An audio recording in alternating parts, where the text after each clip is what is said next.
everyone, for another episode of Chew the Bible. It's your good friend, Ron. It is October 31st, 2021, last day of the month. Hope y'all had a great day. Hope y'all had we're safe out there. If you celebrated Halloween or did any trunk or treat events with the family. Yeah. We are in 2 Kings chapter 8. We want to jump right into this word. So we are on this. The heading for this is, and I'm recording this on YouTube. I'm going to test that out for a while. Put a few episodes up, when I can. So, we're reading out the New Living Translation. Some people really are serious about their translation, so I gotta preface that. All right, so the woman from Shunem returns home. And the only reason why I picked that one is it's really easy for me to read and understand. So, all right, the woman from Shunem returns home. Elisha had told the woman whose son he had brought back to life, "Take your family and move to some other place. For the Lord has called for a famine on Israel that will last for 7 years. So the woman did as the man of God instructed. She took her family and settled in the land of the Philistines for 7 years. After the famine ended, she returned from the land of the Philistines, and she went to see the king about getting back her house and land. As she came in, the king was talking with Gehazi, the servant of the man of God. The king had just said, now I believe Gehazi was that one when there was a message that had to be relayed to the king. Elijah outran him. Y'all can go back and read that whole story. It's pretty wild. He outran his chariot because he had a different word than what Elijah was going to tell him. Anyway, I vaguely remember that. It's been a few days since I've done an episode, so I'm a little hazy. I need to go back and listen to some of my episodes. For those watching on the video for the first time, this podcast has been going on since early last year, I think. I don't know. I got to go back and see when this first started. But anyway, we've been reading from Genesis chapter 1 all the way until now we're in 2 Kings. And we'll try to get through this entire, I say we, because eventually I'm going to bring people on here. Eventually I'm going to get through this entire Bible is a goal. So I say we too because I have listeners, people that listen to this pretty consistently. Thank y'all. Thank you to those who've been listening since the beginning or whenever you started listening. All right, so Gehazi, that dude. The king had just said, "Tell me some stories about the great things Elisha has done." And remember, Elisha is a protege of Elijah. Just for y'all, just jumping in the story. All right. And Gehazi was telling the king about the time Elisha had brought a boy back to life. At that very moment, the mother of the boy walked in to make her appeal to the king about her house and land. Perfect timing. "Look, my lord the king," Gehazi exclaimed. "Here is a woman now, and this is her son, the very one Elisha brought back to life." Her timing couldn't have been better. They're just talking about her. There's nothing like when people are talking, when God is ordering your steps and people are talking about you and you just walk into your miracle. Here we go. "Is this true?" the king asked her, and she told him the story. So he directed one of his officials to see that everything she had lost was restored to her, including the value of any crops that had been harvested during her absence.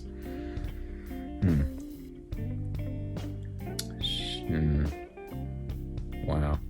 Hazael murders Ben-Hadad. Verse 7. Elisha went to Damascus, the capital of Aram, where King Ben-Hadad lay sick. When someone told the king that the man of God had come, the king said to Hazael, "Take a gift to the man of God, then tell him to ask the Lord, will I recover from this illness?" Verse 9. So Hazael loaded down 40 camels with the finest products of Damascus as a gift for Elisha. He went to him and said, "Your servant Ben-Hadad, the king of Aram, has sent me to ask, will I recover from this illness?" And Elisha replied, "Go and tell him you will surely recover, but actually the Lord has shown me that he will surely die." Elisha stared at Hazael with a fixed gaze until Hazael became uneasy. Then the man of God started weeping. "What's the matter, my lord?" Hazael asked him. Elisha replied, "I know the terrible things you will do to the people of Israel. You will burn their fortified cities, kill their young men with the sword, dash their little children to the ground, and rip open their pregnant women. Man, this is ruthless. Verse 13, Hazael responded, How could a nobody like me ever accomplish such great things? Elisha answered, the Lord has shown me that you are going to be the king of Aram. When Hazael, he reminds me of, I can't remember, was it Rehoboam? No, it was Jeroboam and Rehoboam. I think Jeroboam was the one that was a nobody before, and God promoted him to be king over Israel. Yeah, that's who this reminds me of. All right. I was get Rehoboam and Jeroboam confused, but I think yeah. All right, let's keep going. Verse 14, when Hazael left Elisha and went back, the king asked him, what did Elisha tell you? And Hazael replied, he told me that you will surely recover. But the next day, Hazael took a blanket, soaked it in water, and held it over the king's face until he died. Then Hazael became the next king of Aram. So it's like Elisha already knew. He had the foresight that he was a prophet. He could see things before they happened. He foretold things before they happened. Different than a fortune teller. He's the actual true prophet of God. He heard from the Lord, and he knew this was going to happen. That Hazael would, what is the word? Assassinate. There we go. Sorry, it's late in my brain. It's 10:22 in the evening, and I've been driving all day. And so, yes, he was going to assassinate this king of Aram. All right, Jehoram rules in Judah. Jehoram, son of King Jehoshaphat of Judah, began to rule over Judah in the 5th year of the reign of Joram, son of Ahab, king of Israel. Ooh, it's a lot of words. Jehoram was 32 years old when he became king, and he reigned in Jerusalem 8 years. But Jehoram followed the example of the kings of Israel and was as wicked as King Ahab, for he had married one of Ahab's daughters. So Jehoram did what was evil in the Lord's sight. Now, King Ahab, I believe that he was married to Jezebel, and they're the ones who killed Naboth. I think it's Naboth. What was that guy's name? Let's see if I still have the notes on that. Naboth, that's the name, Naboth. Naboth had this vineyard that Ahab wanted, and Naboth was like, you can't, I'm paraphrasing, like, yeah, you can't have it. He goes back to his wife, Jezebel, complains, and she's like, hey, I'm gonna get this vineyard for you. And has Naboth killed, and then I believe, Ahab went and did some shady stuff with the vineyard afterward, and God was like, because of this, you and your children are gonna be cursed, and you're gonna die. I'm paraphrasing. I gotta go back and read that and listen. I took a few days off from the podcast, so I'm a little rusty. I need to go back and listen. And I try to listen to my old episodes, so that as I'm reading, I have some frame of reference and reinforces my memory on these things. But anyway, this snow, Ahab and his wife, especially his wife, Jezebel, they were some wild, wicked folks. And as we said before in the previous episodes, that spirit that Jezebel carried, people a lot of times talk about the Jezebel spirit and how it's affiliated because it was a woman. And anyway, they talk about women having the Jezebel spirit, but anybody can carry that Jezebel spirit where it's just lying, cunning, deceiving, kills, steals, and destroys. It's an antichrist type spirit. Hates prophecy, tries to squash prophecy, tries to kill prophets. Like she tried to kill Elijah. Tried to kill Elijah. Have Elijah murdered after after she was exposed. All right, so go back and read all that stuff about Jezebel in the previous chapters. All right, where are we? So that's what I was going to say. But Jehoram followed the example of the kings of Israel and was as wicked as King Ahab. For he had married one of Ahab's daughters. So Jehoram did what was evil in the Lord's sight. So I was going to say, if King Ahab's daughter was anything like Jezebel.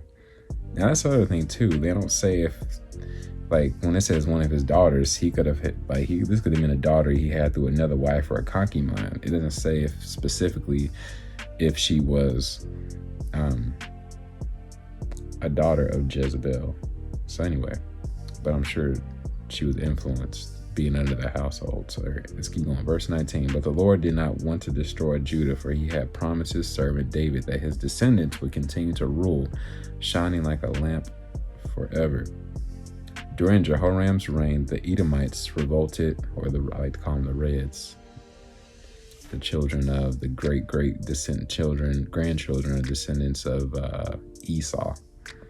The Edomites revolt. Anytime you see that Edomites, just think of the Reds or Esau, the Esauites. I think, yeah. All right, revolted against Judah and crowned their own king. So Jehoram went with all his chariots to attack the town of Zaire. The Edomites surrounded him and his chariot commanders, but he went out at night and attacked them under cover darkness. It should say the in there. It's weird how they wrote this. Under cover of darkness. Undercover. But Jehoram's army deserted him and fled to their homes. So Edom has been independent from Judah to this day.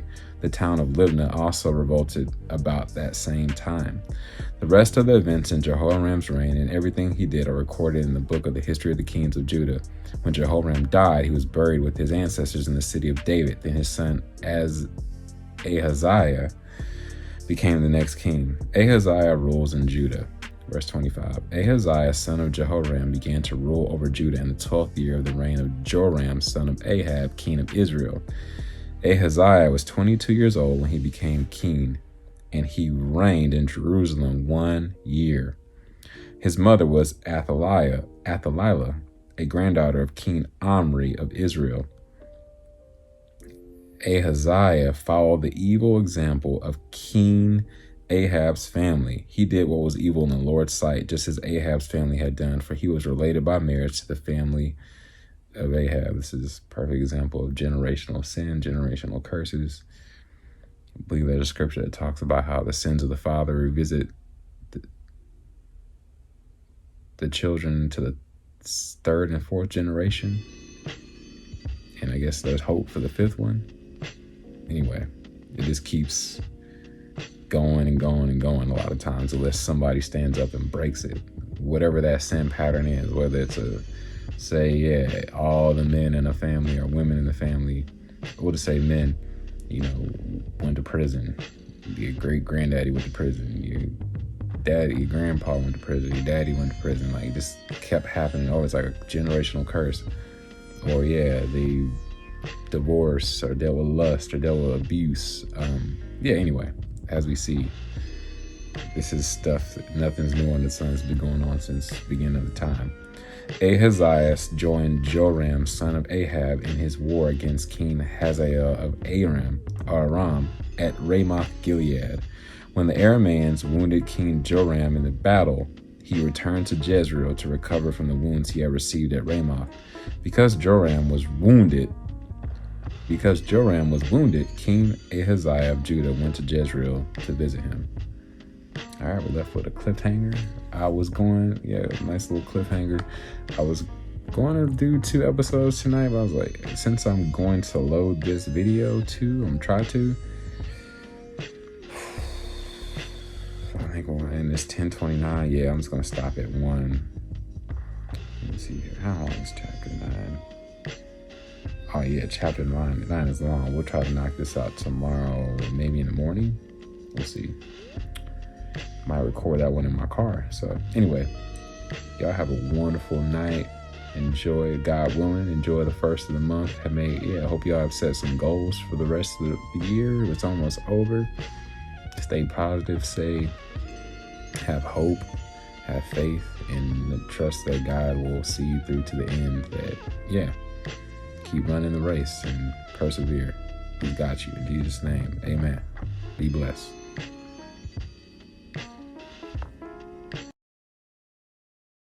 May the Lord continue to bless you and keep you. May the Lord's face shine upon you and be gracious to you. May the Lord turn his face toward you and give you peace.